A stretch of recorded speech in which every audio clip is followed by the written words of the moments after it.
Just hop over the fence and see what's going on.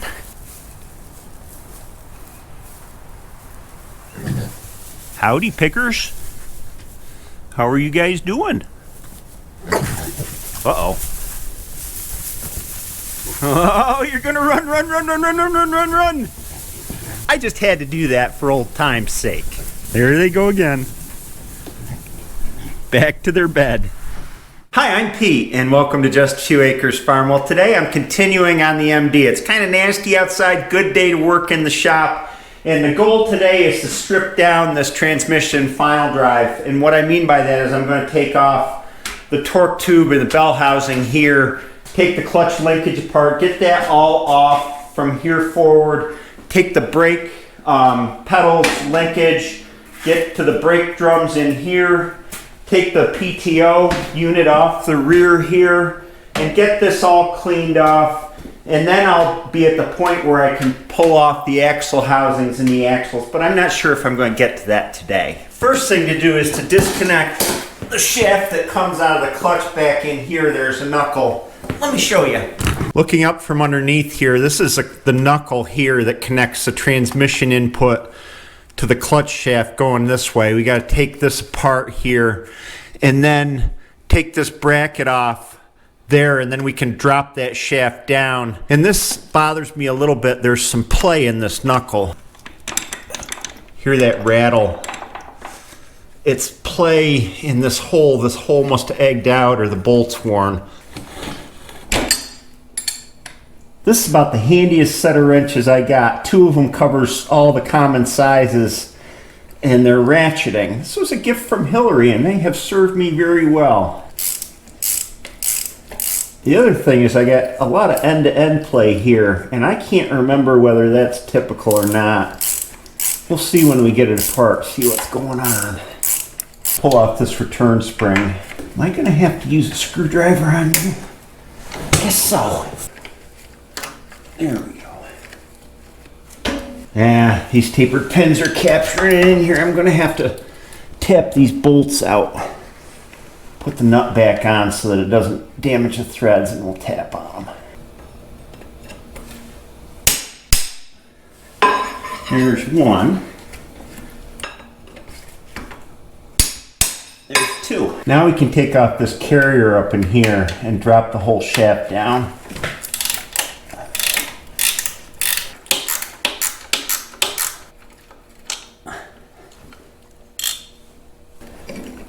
There we go.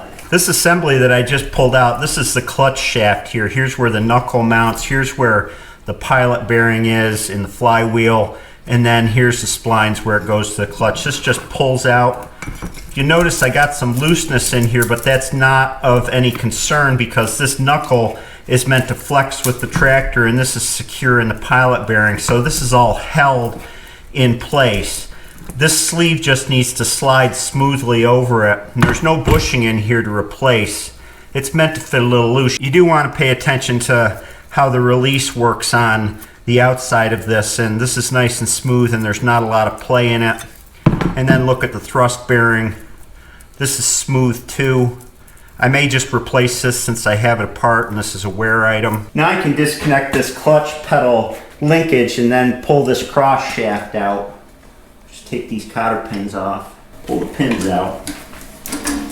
Now let's pull this one first. Now with the linkage disconnected, I can take these forks and I can turn them up. They wouldn't rotate this way if the linkage were still connected.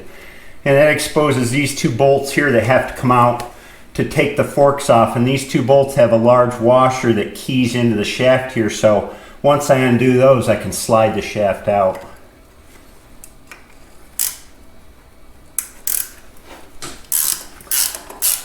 And you can see those two washers right there. And I should be able to just work them right out. Yep, there goes one.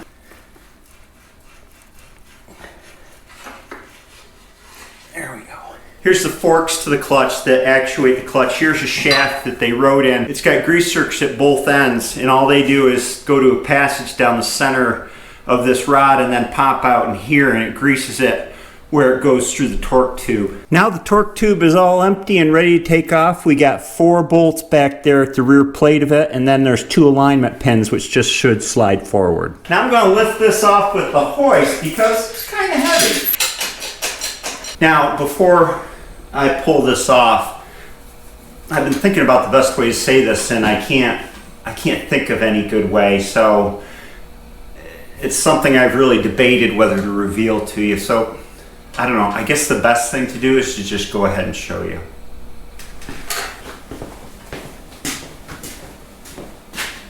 I don't know how this is going to go over, so I hope it goes all right.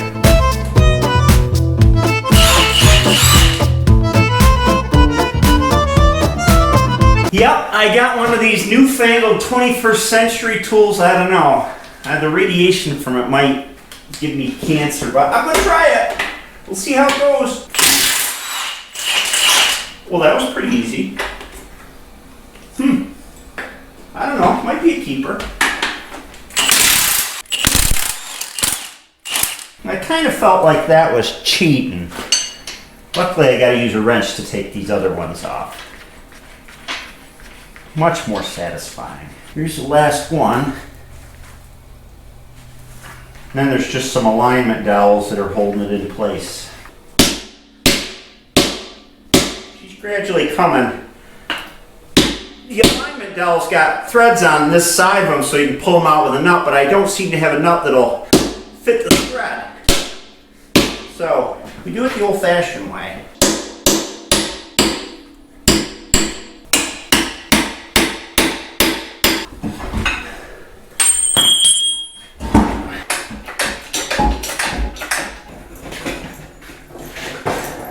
Now with the torque tube off, you can see how this works. This is the transmission input shaft here that goes out to the clutch on this side, and this is that knuckle I was talking about. It allows for a certain amount of flex because it's got these rubber lined washers on it, and the bolts that go through this are tapered. Let's see if I can get one out here. They're tapered so that they'll seat in tight as you draw them tight, and I have a little movement. I'll just have to, well, actually I can see right there. See, the holes are egged a little bit.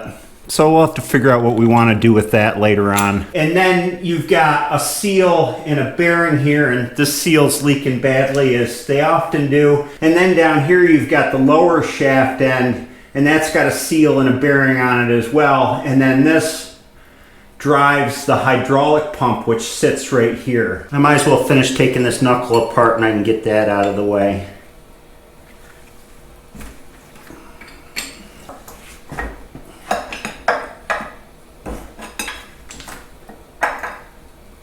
Well, I see what's going on. The nut that sits at the end of the shaft is gone. That's why it's so much play in there. This shaft is keyed to the transmission input shaft, and then there on the end of this there's a big washer that holds this in, and then a bolt that holds everything together. Well, it was gone on this one. The only thing that was holding it in here was the knuckle and the shaft going ahead of it, so that's why I had the forwards backwards play. These are the kinds of reasons we take everything apart even though we didn't know or hadn't seen any symptoms of anything wrong. That's the spring that holds the seal tight. That seal's obviously shot. Here's the Woodruff key that was in that shaft too, and you can see as that shaft worked back and forth a little bit, it worked on the key and it wore the key where it fits in the slot. So I'm glad that we found that. Next, I'm going to pull this PTO unit off the back of the tractor, and step one is removing the shield here.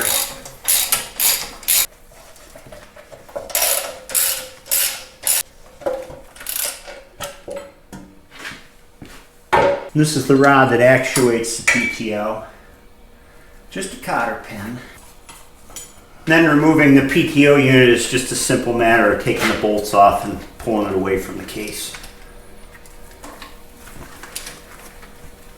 The PTO or power takeoff unit on these tractors is, obviously here's the hookup. It just comes straight through into a shaft here, which hooks into the counter shaft, the lower shaft in the transmission. There's a spline joint there, and so when you actuate the lever, all it does is it engages and disengages that shaft, into that knuckle. Just slides it ahead and back, that's all. Real simple. And it just pulls out as a unit like this. And here's that slide knuckle that where the spline shaft slides in. That's all there is to it. All right, next job is to remove these brake assemblies, and we'll take this spring off. All the spring does is provide a little buffer on that brake band inside, so when you push the pedal way down, the spring actuates. Take that off. We'll take this return spring off. There we go. Get you out of there. Now we can pull the covers off. Geez, it seems like I'm full of bad news today. My friend's bakery burned down last night. His business is toast. Yeah, it's just me in here, so I gotta keep myself entertained, you know. I like toast. All right, last bolt.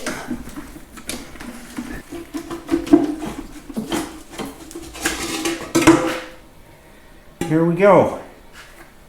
Gunk. On this tractor, you have one independent brake for each side, and they're both the same. They're this drum, and then this band here contracts around the drum when you push on the brake pedal. The brake drum is driven off of each side of the differential here. And the problem that always happens with these old brakes is oil gets into them. The shaft that connects it to the differential in here has a seal that leaks, and once you get oil in here, it soaks the band, and then you got braking problems. We're gonna fix that. This brake band, you know, it's got a lot of life left in it. In fact, it looks almost new, but the problem is it's soaked with old grease and oil, so I don't know. I'll debate whether I can clean that up or not. I got a lot of time to think about it. It's just the same drill with the brake on the other side. Take off the spring, take off the cover. A hammer is whatever you have in your hand. I think. Remove the cover.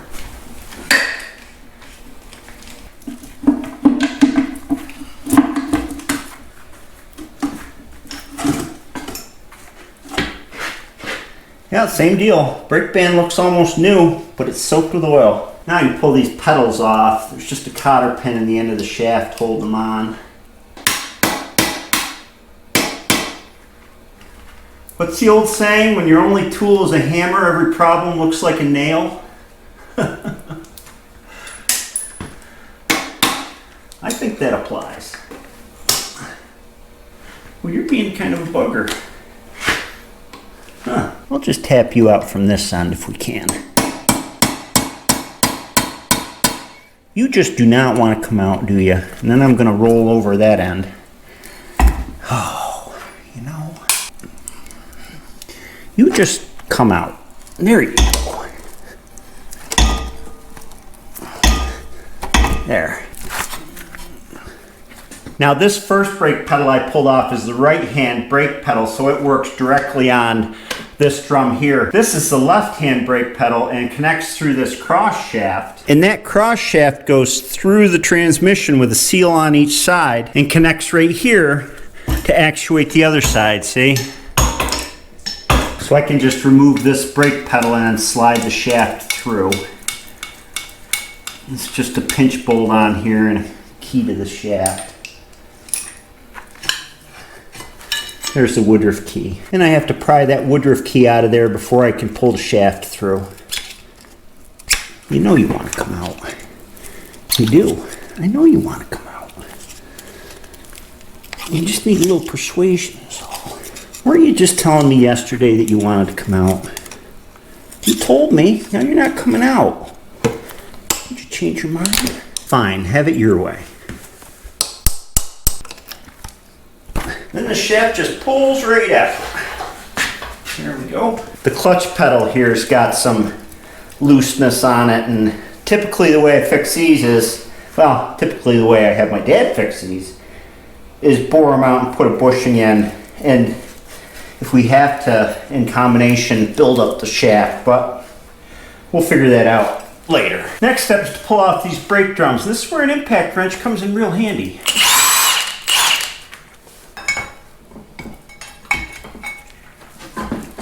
Here's the brake drum. This is where the seal through the transmission rides on that shaft, and it's a double lip seal. It's got a little bit of wear on it, but again, it's nothing to be too concerned about. And I can see the spring retainer on the seal hanging out in there, which means that the rubber seal completely wore off on it and released the spring. So now we can do the other one. Knock, knock. Who's there? Duet. Duet who? Duet right? Or don't duet at all? That's the same. It's fine. It's very leaky seals. No big surprise there. Now then, the next step is to pull these bull pinion carriers, and they come out as one piece. This piece in here that holds the pinion gear and the bearing is the same as this piece here. So before you can pull the bull pinions out, you got to pull out the bull gears, which means I got to take these bolts out and pull the axle housings and the axles out this way, out both sides. Some things that I'll run into when I do that, these are shimmed to get the ring and pinion gears in the correct mesh, so I got to keep track of the shims that come out. There's an O-ring seal in the transmission case where this bull pinion carrier goes in, and then there's a set of seals where the shaft comes through. That's going to be a job for the next day's work. Before I finish out this video, I have a couple other general things I want to talk about. The first is manuals. I have a total of 5 different manuals for this tractor, and when you embark on restoring a tractor, even doing work on a tractor, I'm a big believer in having all the manuals. And the basic set of manuals that you want to get if you're working on any old tractor, not only a Farmall's, number one, the INT manual. That's the Implement and Tractor manual. It's the service manual. It says how to take everything apart, put it back together, how to measure clearances and judge whether parts are good or need to be replaced. These are written for experienced mechanics, so there's a lot of jargon in them, but you get used to it and they're not that hard to understand. The second is a parts catalog. This parts manual's got pages with every single piece and part on the tractor and lists of part numbers for every single piece and part, so I know what the number of everything I need to go find and replace is when I'm looking to match. And it also has the way things go together in a general fashion. It's exploded diagrams. The third manual you need is the owner's manual, which is how to operate the tractor, how to maintain the tractor, all the things about being an owner and, you know, what kind of oil to use, what kind of grease to use, all that stuff. The fourth type of manual, which I found handy when I get into big restorations like this, is the original Blue Ribbon service manuals. And Blue Ribbon service manuals are what International Harvester issued to their dealerships and the service technicians at the dealerships to work on the tractors. They're a much better source of repair information than the INT manuals. Sometimes I've found discrepancies between the Blue Ribbon and the INT manual, so I always go to the Blue Ribbon manual for kind of the authoritative source because it's straight from the manufacturer. And other resources. There are lots of people that do work on these tractors. It's a whole hobby, right? So there's 2 good websites that I value a lot. The first one is Yesterday's Tractors. The discussion forums on Yesterday's Tractors, you can Google topics on them and find out the answer to almost any question you have. If you have a question, you just log on and ask it. There's all kinds of great experts there. I have not had as much luck with getting information off Facebook. There's a lot of misinformation on Facebook in the forums. So Yesterday's Tractors and also the Red Power Forum are what I view as the place where the guys who know what they're talking about live. And lastly, how do I keep track of parts once I've taken them apart? I have a couple methods.